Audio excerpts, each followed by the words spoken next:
have to make. And in particular, I look forward to these conversations to help me make more informed decisions.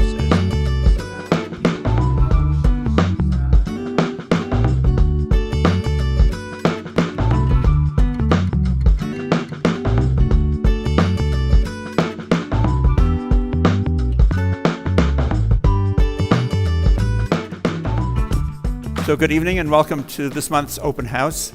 Every month, usually on the third Thursday of the month, we come together to try to think out loud together, to try and tap the deep reservoir of expertise and talent in the community, to get some thinking going and some ideas on some of the vexing challenges that we face, and also to take advantage of some of the opportunities that we have in this community and in this Commonwealth. And I'm enormously grateful to you for being here tonight. Although tonight we're going to break the mold a little bit. There isn't a policy topic on the agenda. This is a combination of politics, policy, and personal storytelling. Every year at around this time, well, every other year at around this time, I give some serious thought to whether I want to run for another term or not. We have 2-year terms, and it's worth wondering about the balance of victories and defeats, successes and failures, opportunities taken, opportunities missed, and the like. And much as I turn to experts and expertise and experience for these forums, I turn to experts and expertise in that reconsideration process. And one of the lines that occurs to me at least every 2 years is from Evaristo Matsuari, who was a community organizer, for that matter may still be a community organizer for Oxfam.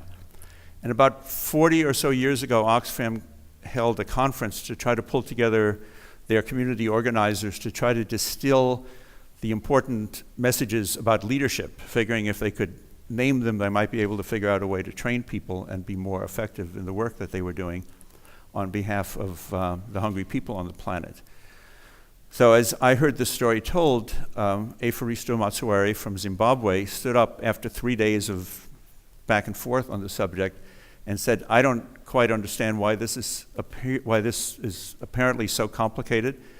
A good leader loves the people, tells the truth, and knows when to go away. And to begin with the punchline for this evening, it's time for me to go away. Calm down.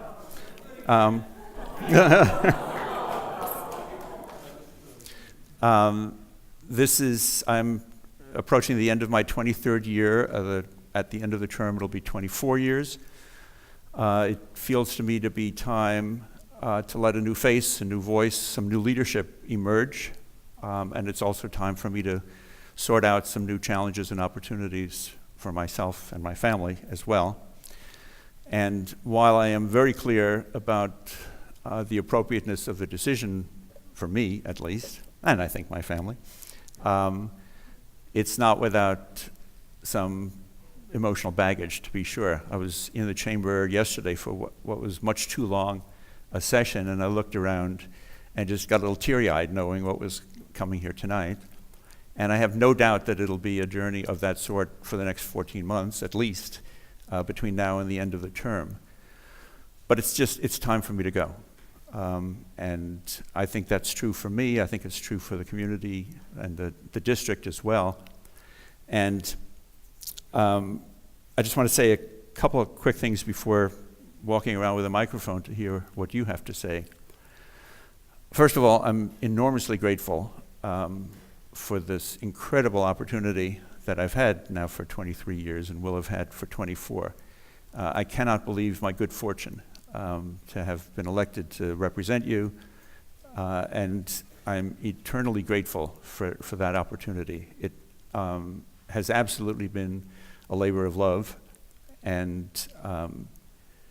Kathy, my wife, 24 years ago when I was first thinking about running, said almost instantly when I told her it was a possibility that I was a race waiting to happen.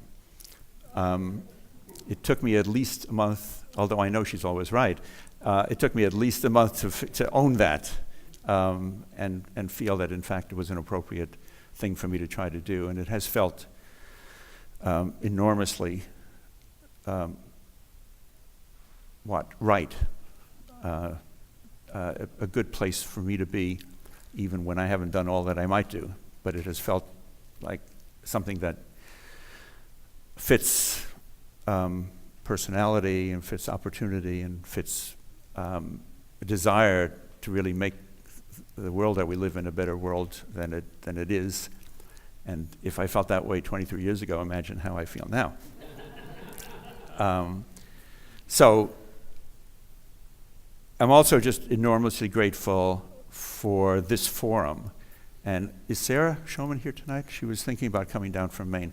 Sarah Showman originally suggested this format for me when I was first elected, knowing that I'd spent most of my adult life as an educator, certainly not as a politician. And it just feels to me like there's nothing more important that I've done in public life than bring us together to think out loud together and explore really important issues. None of us have the market cornered on wisdom. I certainly don't.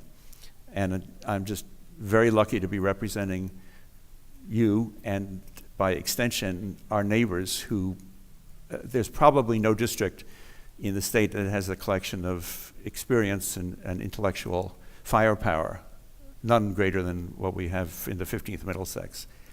And I could not have done this job without that firepower, and without the crucible of an opportunity to explore those ideas and opportunities in here. I've also been blessed with incredibly wonderful staff. Brad in the back of the room is representing them here tonight, although Kathy well, let me tell you a quick story about Kathy Abbott. I first met Kathy Abbott when she was Kenneth's preschool teacher.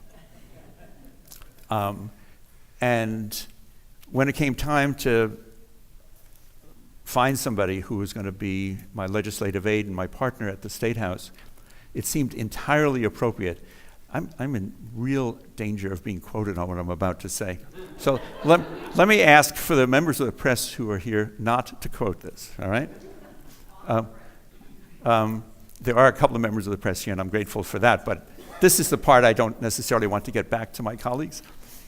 I thought it was entirely appropriate to have an preschool teacher to help me navigate my way through politics.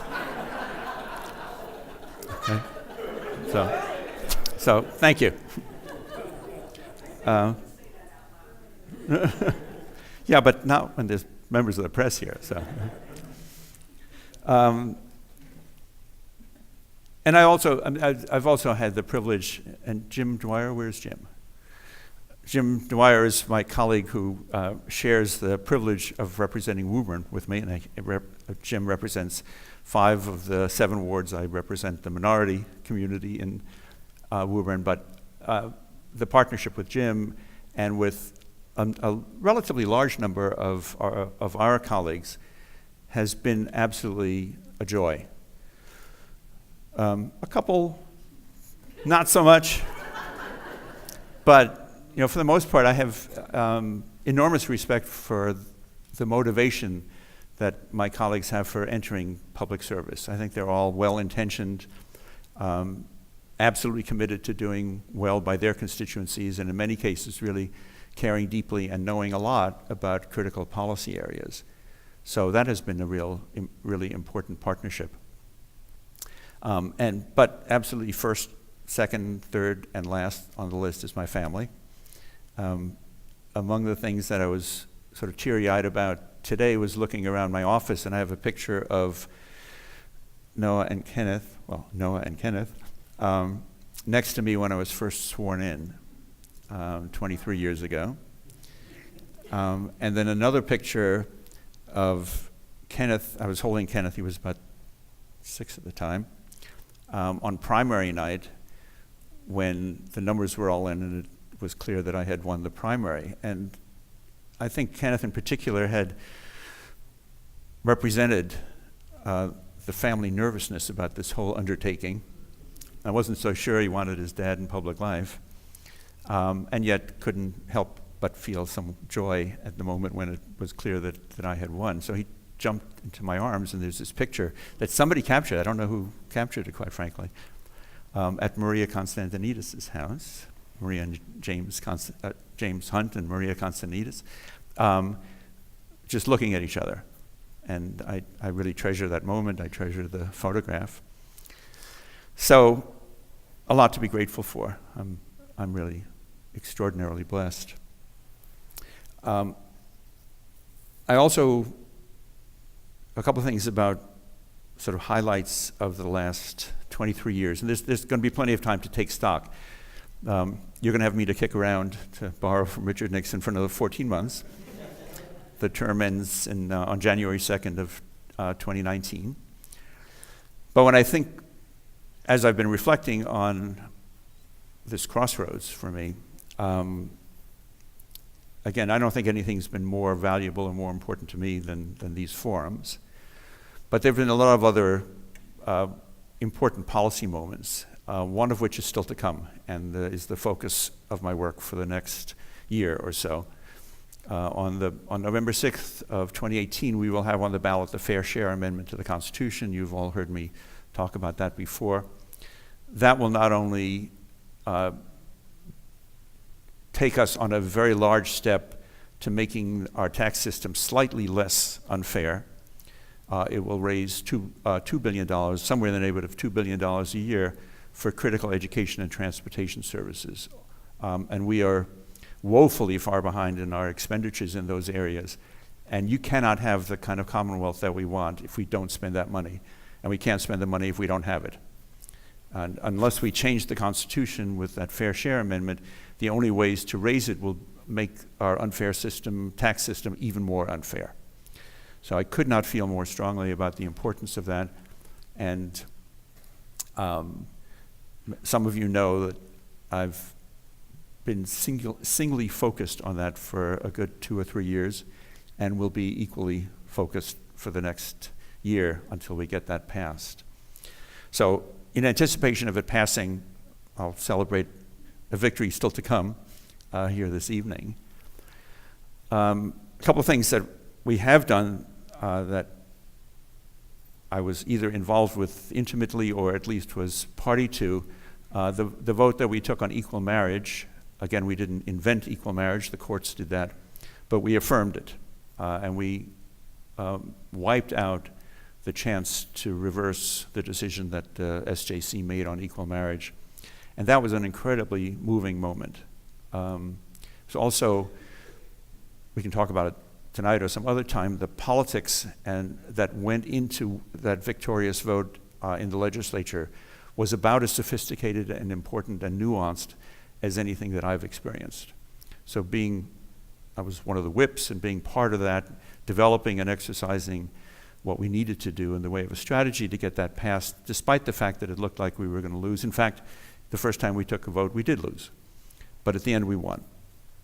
And that did not happen by accident, but it was enormously important, needless to say. So too the vote to finally, I think, and terminally, put an end to conversations in this state, at least, about the death penalty. That occurred very early on in my legislative career, and I don't think we're going to hear that debate ever again in the Commonwealth. So that was, again, one of those moments that I'm very grateful for. Yes, knock on anything around. The last thing I'll mention is the healthcare debate that we had culminating in the 2006 act that in turn led to the Affordable Care Act in Washington. Both what we did in 2006 and what we have on the books nationally, and hopefully will stay on the books nationally, were quantum leaps from where we were. But many of you will have heard and been part of conversations about this before.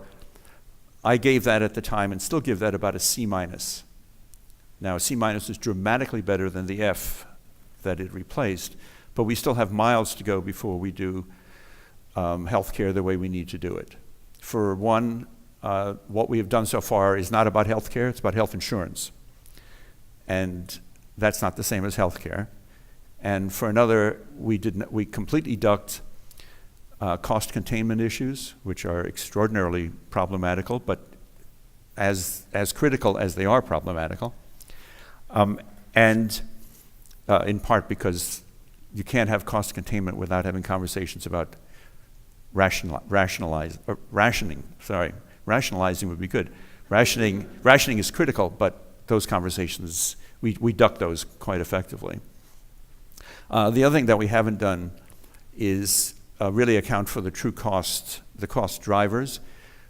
One of those is big pharma, and we have been unable to or unwilling to confront that. But getting cost controls into the equation is going to be politically very difficult. I think we did as well as we could in 2006. In the grand scheme of things, it's not good enough, and that will be an ongoing challenge. I'll leave that to my successor. And sadly, probably to his or her successor as well. It may take us a while. So other than committing to focusing both on open house and on the Fair Share Amendment with singular attention over the course of the next 14 months, I just want to make mention of some of the things that I'm going to definitely leave undone when I leave office, and then I really am eager to hear what you have to say about any or all of the above, or anything else for that matter. The complete collapse of civility in this country is absolutely devastating. There are a number of things that make me quite nervous about the future of democracy. The lack of civility and our retreat into tribalism in this country is number one. There are several number ones. This is number one of number one. And it doesn't make any difference whether the tribes are Republican and Democrat, male, female, along race lines, along ethnic lines. All of those have turned into fault lines of enormous consequence, and you cannot have a democracy when we're fighting with one another from those tribal positions. That sort of cultural challenge is dramatically exacerbated by the role of money in politics. And as many of you know, attempts to grapple with that have been complete failures. And that has only gotten worse in the 23 years I've been in office. And again, I don't think we can have democracy with the role that money plays in politics right now. I also know we can't have democracy with the wealth and income divide. I suppose that's another one of the tribalisms, but it's worth mentioning separately. With the kind of divisions that we're experiencing in the way of wealth and the values that go with wealth and poverty and the values that go with poverty and the disappearing middle class, we have a house very badly divided. And you cannot have democracy with those kind of divisions. My friend Larry left me at home today a copy of Tocqueville, which I have to admit I haven't looked at since I was an undergraduate. But he saw, if I remember correctly, he saw the strength of this country coming from our sense of common values and commonality and willingness to be in community with one another. Well, I'd hate to think what he would have to say if he were alive today, taking a look at what he thought this country was going to evolve into. And by the way, did evolve into, but has devolved from. And I think between the wealth and income divide, or other bits of tribalism, the role that money plays, rising sea levels and global warming is, what the hell, throw that in too. That's something over which the state government has relatively little control, although it is something that we grapple with and some of my colleagues grapple with mightily. But we've got some major challenges, and these are not the kinds of things that get resolved by introducing a bill, getting it passed, and declaring victory and going home. It's going to require ongoing change of a very, very fundamental sort, and of the sort that's very difficult to accomplish. So I don't plan to retreat from those challenges, but I also don't expect to be able to declare great victory 14 months from now. So with that, I'm going to turn this on and see what you guys have to say. Margaret? Thank you, Jay. Like the rest of us here, I'm kind of still stunned about what you just announced. I'm processing that. I am the co-chair with Mark St. Louis of the Town Democratic Committee, and we want to thank Jay for his years of service to Lexington and to the Democrats in our town, because obviously you're one of our members, and I hope that we can continue to have your participation in any of our efforts and any of your efforts as we move forward. Thank you. Okay.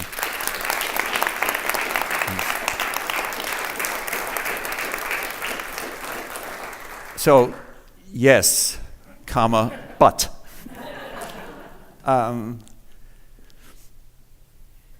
It feels to me, and it has felt for a long time, like both parties have failed us bitterly. The Republican Party has become the party of divisions and has completely lost its soul. The Democratic Party, on the other hand, is completely divided and has lost its way. So I think we've got a major challenge to either rebuild those two parties on some solid footing or come up with something new, quite frankly.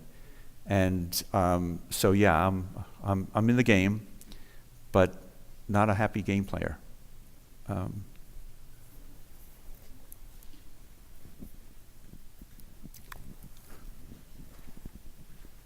Mr. Tchaikovsky. Yeah, thank you for your service all these years. Been proud to have you as a rep. I wanted to ask, could you talk a little bit about a vision of smart growth for Massachusetts? I know there's been talk about Amazon and other companies and things like that. And I wondered, I'm very interested in sustainability, as most people are. I wonder if you could tell us some of your opinions about that. You have a week? It's an enormous subject. So let me just rather spontaneously, obviously, come up with a couple of highlights. For one, I think we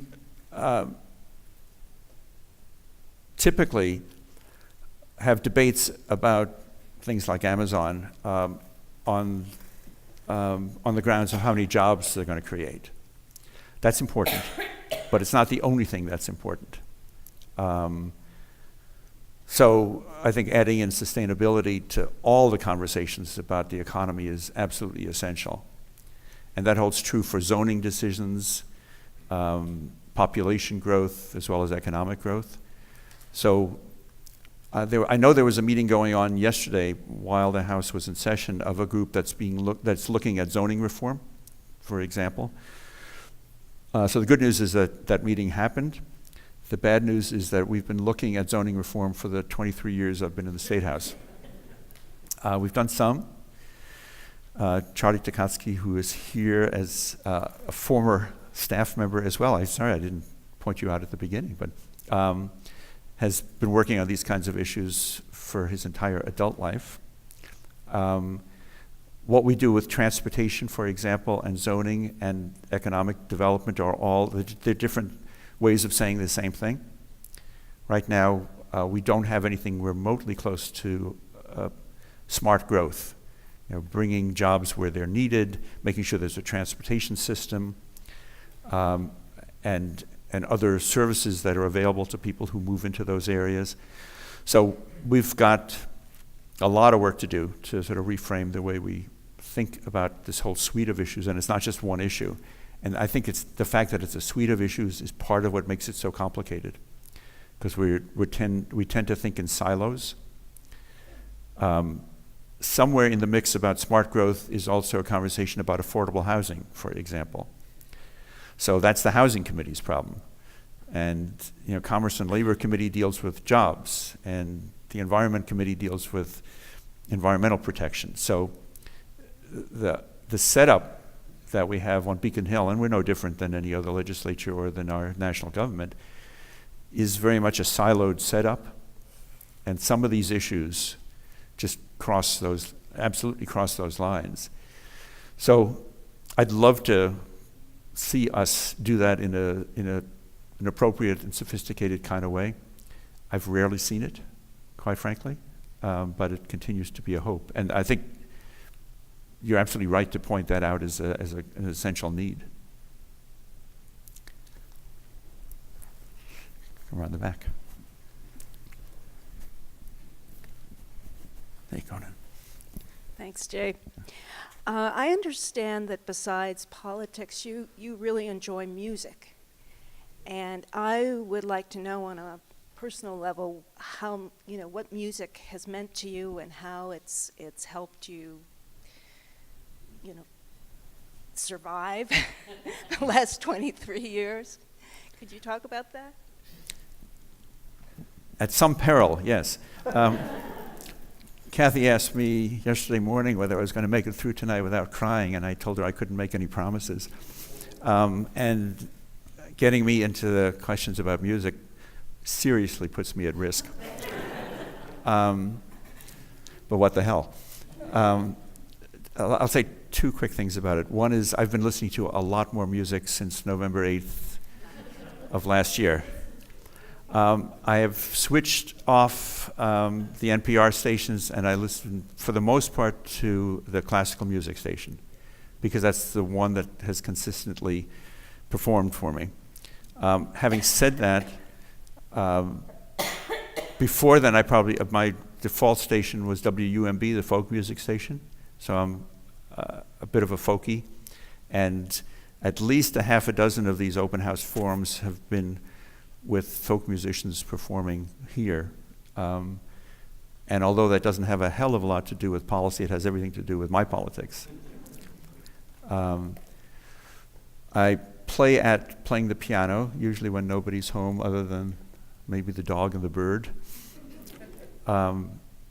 That's my preferred form of psychotherapy. Usually it's painful, because I don't play that well, and every once in a while it's okay, but in any event, it's a good retreat for me. And then I remember distinctly when I was a first-time candidate, I was asked a very similar question, and the songs that came to mind then are still the ones that come to mind now. And again, it's my preference for folk music. One was We Shall Overcome, which for those of us of a certain age was an affirmation. It wasn't even a wish list. It was an affirmation of what we knew was going to happen. We were at the dawning of the age of Aquarius, right? Well, that didn't go so well. But I still take that as a declaration more than as a wish. Although it is that as well. And here's where I get on really thin ice. The last one is Phil Oak's song When I'm Gone, the refrain of which, I'll have to do it while I'm here. It's about the major challenges that are so easy to duck and so much more comfortable to duck, but you just can't do that. So those are my marching orders more than anything else. John? I'll wait for the music to stop. That's a song I don't know. I can't believe it's been 23 years. I can't either. Jay and I put our heads together on some of these issues before I ever got into professional politics. I commend you, and I'll scold you for giving it up. I don't mean it in any cowardly way, because we really need folks like you. I think you've been too easy on us about the depth of these problems. I heard somebody ask for smart growth. Smart growth may be an oxymoron. Right. We look too easily at growth as the solution And it's not going to solve the kind of problems that Jay has really been concerned about. So important for us to share this load with our esteemed colleagues who get out in front and really do work we all need to be involved with. We'll miss you, Jay. I'll miss you. We've been friends for a very long time. Well, that's not going away. But that's I not going hope. to go away. Absolutely not. In fact, more time for coffee. Thank you. Well, Thank you from the bottom of my heart. Thank you, John, for your friendship. I'm not sure yet about the more time for coffee because we'll make time. But I'm in the process of incorporating something called Beacon Leadership Collaborative to do leadership development in a more formal way than I've done it over the last, I've been working in that arena for about 12 years now. I have 8 other faculty members lined up with me, and we're going to go out and try to change the world. So, David, I inherited your name. Well, you inherited a totally different name than my name, but Okay. at any rate, I hope you don't hold it against me that I helped push you into running for state rep Au contraire, I'm very a grateful. long time ago. But to return to policy that the state actually can influence, Mike Barrett has been pushing for a tax on carbon emissions, and there are other things at that sort of level which the state can do independently of the federal government, and I hope that we can get some momentum along those lines here, even if we can't get it nationally. I absolutely take your point. I'm a co-sponsor of Mike's bill, but also a co-sponsor of a companion bill in the House filed by Lori Ehrlich. They both put a tax on carbon. They both raise questions about what we can do at the state level that ought to be done at the federal level. And the major difference between the two bills is that Mike intentionally made his revenue neutral. I'm chair of the Committee on Revenue. I don't like revenue neutrality. I want to raise more money. But that makes the fight that much more difficult politically. And where that all, how that all works out, I can't predict at this point. Bob? Thank you, Jay, and congratulations. One thing that on the down memory lane, some of the music open houses that you've done over the years have really been some of the more fun, among others. I take that as an invitation to shut up and bring somebody else in here to play music, but that's okay, which I appreciate. So. But on policy, transportation, the success of Lexington is really dependent on folks being able to get to jobs. And as a red line commuter, I typically have sat on the red line complaining about the service or lack thereof, lack of dependability. Today, I discovered something that was actually less desirable than the red line, and that was driving into the city. What can we do? And as a member of the Democratic State Committee, we're looking at ways to line up to be able to beat Governor Baker next year. How do we do that and have him truly own the transportation system, which he's been responsible for now 3 years? Well, I have enormous confidence in the 3 Democratic candidates who are running for governor to hold him accountable. So they need to do that in a very sophisticated but very consistent kind of way. And I don't doubt that they will do that. Again, this is not one of those problems that's going to go away in the course of the next gubernatorial term or even 2 gubernatorial terms. This may be sheer fantasy on my part, but I associate with the next major change in public transit, which is driverless cars, some hope that we will be able to reduce at least the kind of congestion that there is on the roads right now. We'll certainly be able to reduce the number of cars.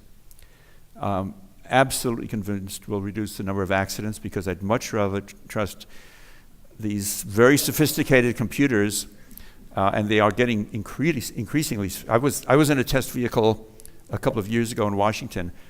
That was a test vehicle only for open road driving. The trunk was 100% chock-a-block with computer equipment, with, if I remember correctly, 36 sensors around the car feeding data into this computer system that made decisions for the car on the open road. The size computer that would have been needed at that time for urban driving probably would have filled the back of a semi. All of that has been reduced to laptop size now. And the sensors that are going to be on the cars that we ultimately have the opportunity to take advantage of, the number of them, the sophistication of them, they are going to make driverless cars dramatically safer than texting and driving, drunk driving, all the forms of distracted driving. You've all been on the road seeing what is going on in the car next to you. So I know some people are nervous about driverless cars. I'm more nervous about non-driverless cars. I think a combination of driverless cars and Uber, Lyft type services, where you just get on your phone, car shows up, you put the dog in it, send it to the vet takes it out.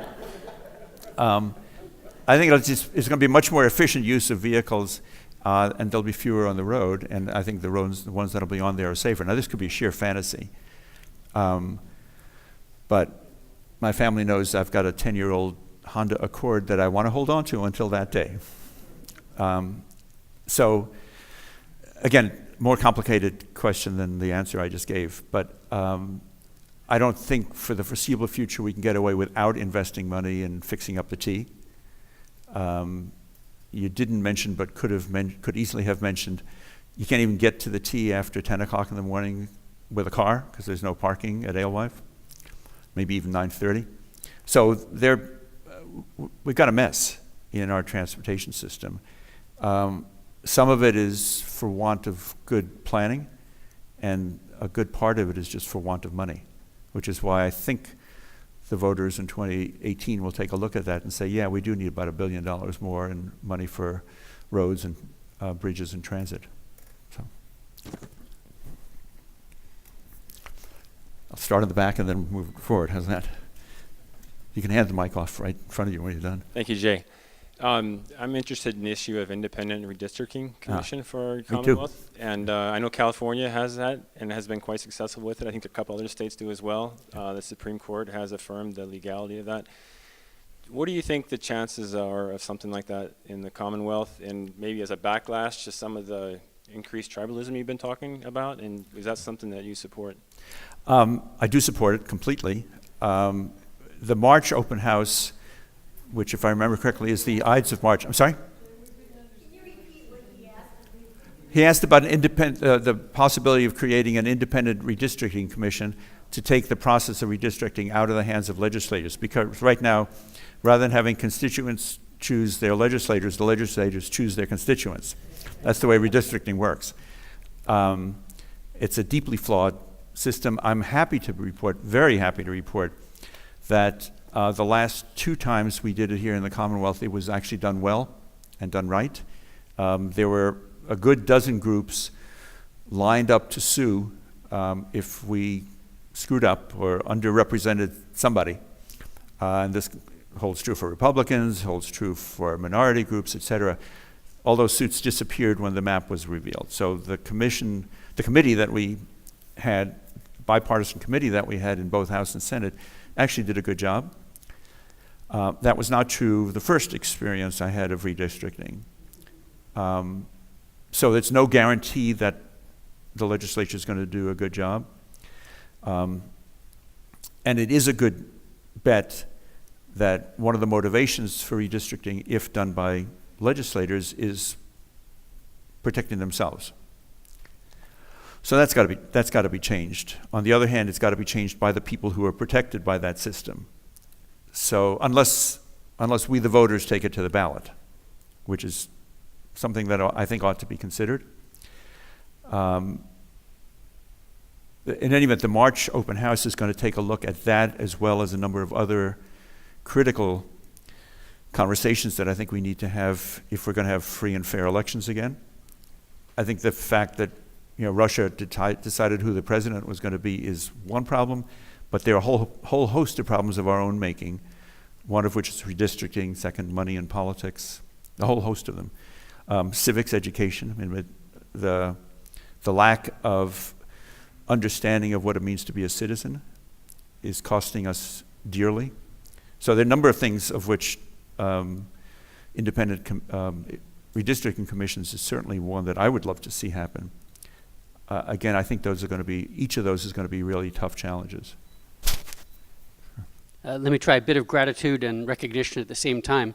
A couple years ago, during the tremendous winter of 2 years ago, 3 years ago, was it?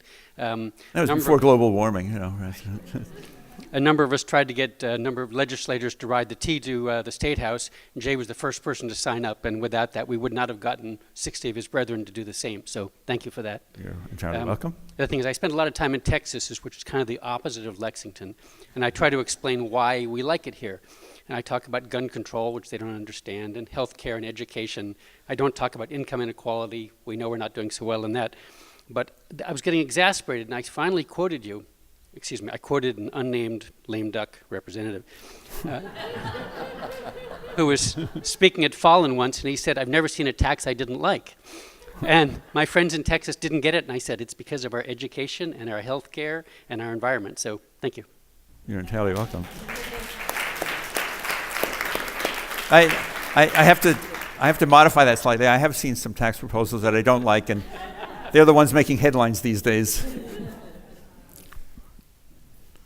I can't believe what's going on by way of the tax proposals that the House and Senate are considering right now. But that's not tonight's topic. I guess it takes a great deal of courage to do what you did. I never had that problem. I always was laid off. Now, what I'm thinking of is we have like this age gap in the group that represents us. I don't see many 20 and 30-year-olds in the State House as far as being elected. Or in this room for that matter. So, happily a few, but. So I was wondering if you can speak to that, and also can you encourage Speaker DeLeo to join you in retirement?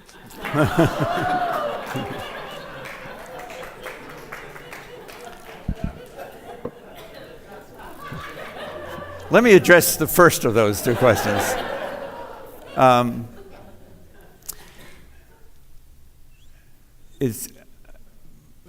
Many of us have been there with, as young parents with responsibility at home, and it's kind of hard to make demands on people in the public square when they've got work to be doing at home. And certainly when I was growing up, the default was Dad went to work and Mom stayed home and took care of the family. That's not true anymore. I don't know how many one working parent families exist anymore. So the family stresses are such that that's one of the real challenges we face in terms of us, having some energy to be engaged in the public square. Secondly is we've got a generation now, at least, if not more than a generation, that has really never been informed about the opportunities and responsibilities of citizenship. So we've got to fault ourselves for the fact that some of us have done what we need to do at home, but we as a society have fallen down badly. I had 2 back-to-back meetings in the office today about a series of civics education bills that we're going to file. We shouldn't have to file those bills. The fact that there's nothing like civics education as the norm is pretty telling. I'm pretty sorry, but that is the case. And putting something in place is going to take a little bit of work. But if we as a society aren't saying to the next generation of voters and leaders that this matters, then shame on us. So I think it's at least a combination of the sort of stresses that we're feeling, and the fact that we as a society really haven't represented the best that we could in that regard. So I'm sure there are dozens of other reasons, but at least those two come to mind. I shouldn't have put this down. Did I see another hand? Madam Select Person. Thank you, Jay. First, I have to say thank you for your many years of service. It is really hard to fathom not having you going forward as our representative. And as a member of the board, it's been a joy to work with you, and I can say unequivocally that you have put your heart and soul into your responsibilities and your duties to our community, and been very generous in your time and your efforts. So I'm personally very grateful. You've been a mentor and a friend to me as well. So. And I'm grateful for your service, so. Well, just to be clear about that, so. So since I have a moment to ask you a question or two, I guess I would ask you to comment on two things. First, what would you recommend to the speaker if you could give him advice about how to make the House chamber more effective? Since you now are leaving the chamber, you can speak freely and openly, and it'd be interesting to hear that. And then my other question is, what can the state legislature do to work more with our federal delegation to help effectuate change on the federal level? So the second one is easy. We actually collaborate awfully well between the state delegation and federal, at least in my experience, we do. I was back and forth with Catherine Clark today. I've got Ed Markey and Elizabeth Warren's cell phone numbers. We actually talk. And there's really no daylight between us. We obviously have different environments within which we work, and they're very jealous of the one that Jim and I get to share, because for all its faults, it's stellar by comparison to what they have to deal with in Washington. So I think for the most part we're collaborating very well. What at both the national and state level we are failing to do is tackle some of these underlying adaptive challenges that we have. So we're spending 90% of our, maybe 95% of our energy on 10% of the problem and just ignoring the rest. That's unfortunately human nature. And changing that is going to probably entail changing human nature or just confronting such crises that we can't duck it any longer. So, you know, when we sit around and talk, and that holds true for us in this room, it holds true for them as well, you can get to despairing of the challenges before us, and we try not to despair too much. That's when I go play some more piano. In terms of the House, I'm in an interesting position now, once my colleagues know I'm not running again, that in some ways will make it more difficult to have those conversations rather than easier. Craig, where's Craig? Craig and I were talking about this earlier today. Craig is the head of the State House News Service, and a resident and constituent. Anything I do now of the sort that you might want me to do will immediately invite at least some of my more cynical comments to say, where the hell has he been for the last 23 years? You know, easy for him to say he's out of here. So to the extent that I can still work on reform of the institution, which I will do, it'll be primarily working with colleagues who are going to stay rather than shooting from what will be perceived to be the sidelines. That said, I've had the conversations about how we could be operating better with Bob DeLeo, before that with Sal DeMacy, and before that with Tom Finneran. I didn't know enough for my first year and a half to have the conversations with Charlie Flaherty. On the other hand, much of what I've seen by way of good practice, best practice, I learned from him. So I think when I first entered the House, he was not a shrinking violet as the Speaker, because you can't be and be effective in the job.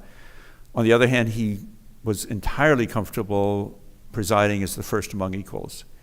And he appointed really good, talented, hardworking chairs and demanded a lot of them and of the membership. I'll give you one example. In one of my, in the second speech I gave in the House, so this was we have a tradition of giving maiden speeches after which people stand up and applaud. It's very nice, but it's a tradition. My second speech was on something that I would no longer embrace, but did at the time, which was a very minor cap, a major cap on the number of charter schools. It's a complicated conversation about charter schools, which we don't need to have right now, but I was advancing an idea that was 180 degrees off from where Speaker Flaherty was. He was one of the prime architects of the 1993 Education Reform Act, which included introducing charter schools into the Commonwealth. So as I had been instructed to do, I told him in advance what I was going to do, so there were no surprises. He said, do what you need to do, but you're going to lose. Okay. At the time, I had no idea about how to organize the House for a victory. I just figured give a speech and it's over. So I gave a speech and I lost by 1 vote. I mean, and what you just heard in this room is exactly what you heard in the House. He was this pesky little freshman taking on the speaker and losing by 1 vote. So he called me up onto the rostrum and said, nice work, son. I just want you to know what would have happened if you had won. There would have been an immediate call for reconsideration and you would have lost. Which, it was spectacular. He was training me in how to be effective and what the rules of engagement were, right? So I give him an enormous amount of credit for being big enough to not have to beat me down, but try to build me up to be more effective going forward. I would love that to be the default for all people in positions of leadership or authority. So I would and have and will continue to encourage that. As I have done every time for 23 years now, I set my timer for the right amount of time and forget to turn it on. Where are we? So, all right, we've got a couple more minutes if there's any more questions. I guess the day that I remember to turn it on is probably the end of this, right? This is a question that goes well beyond Massachusetts, but I think is one of the roots of our current distemper, political and governmental distemper, and that is the question of how can we change the way the citizenry looks at the role of government, the proper role of government, perhaps realizing that taxation is another way of buying goods and services and things of that sort, because that right now, and it isn't just the ideologues, they have a tremendous amount of support out in the hinterlands, and the hinterlands can be right around us too. So again, very important, very complicated question. 2 easy partial responses, not really answers. One is it has always been thus. So the history of this country has been a history of oscillations between the fantasy of the frontier, what's good for me is good for us mentality, and a much more communitarian approach. So you can look at American history as the oscillations between those 2 extremes. And we are clearly still in a period where individualism reigns supreme and a sense of us all being in this together does not. But we can get there again, as we have in the past. And that, I think, points to the second thing I would say in response to your question, which is that there's been a very organized, strategic support system for the individualistic kind of approach, what I associate with the sort of extreme version of Republican ideology. After the Goldwater defeat, some of both the intellectual firepower and the money firepower in the country that is of the more conservative ilk, got locked in a room, and they were folks who were not allowed to leave until they had a strategy and a commitment to work together to advance that conservative agenda. And they've been at it ever since, very effectively. You know, they've created think tanks to come up with the vocabulary that we've used. They've come up with candidate training. They've encouraged people to run for local office so that they can then run for state office and then run for federal office. This has been a 50-year consistent effort to advance that point of view. Those of us who don't subscribe to that have been AWOL. You know, we have not matched those moves move for move. I think what we saw with the election in November was a wake-up call. And I think the fact that there are now indivisible chapters across the state, people are now entering the political arena who would never have thought about doing it before. There are more first-time candidates, there are more women running for office. I take all of those as very hopeful signs. My concern is that, one of my concerns is that liberals are very good at understanding and advancing the power of their values, our. We're very good at talking about the power of our values. We're not real good about talking about the value of power.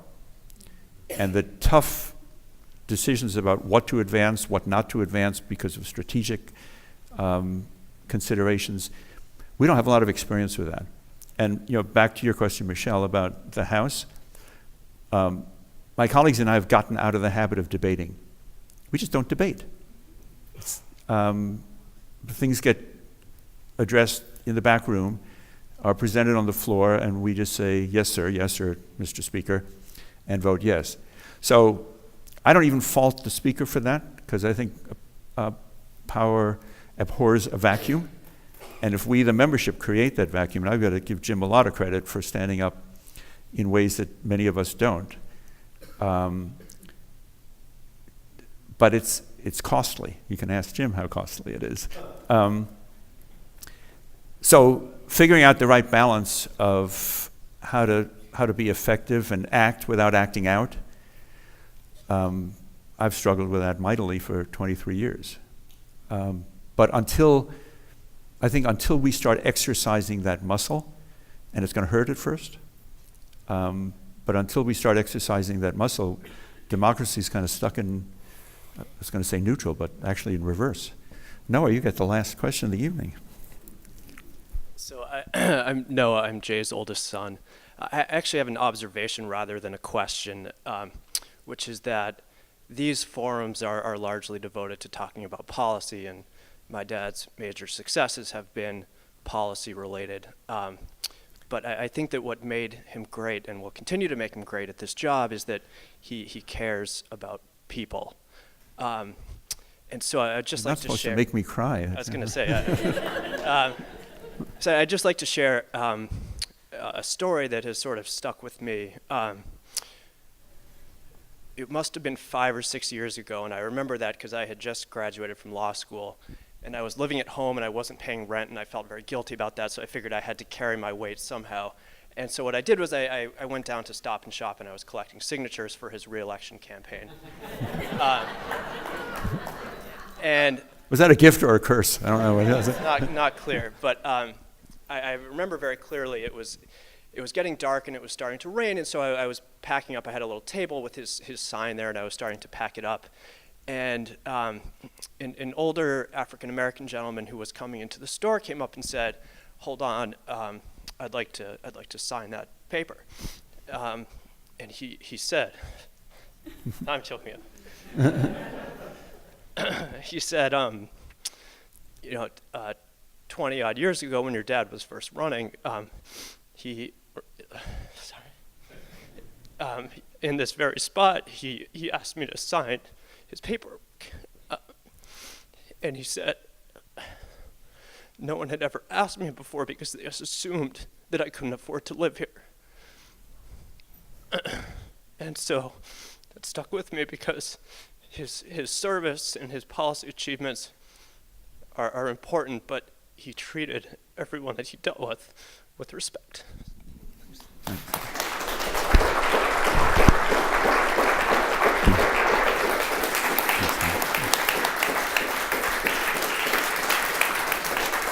night.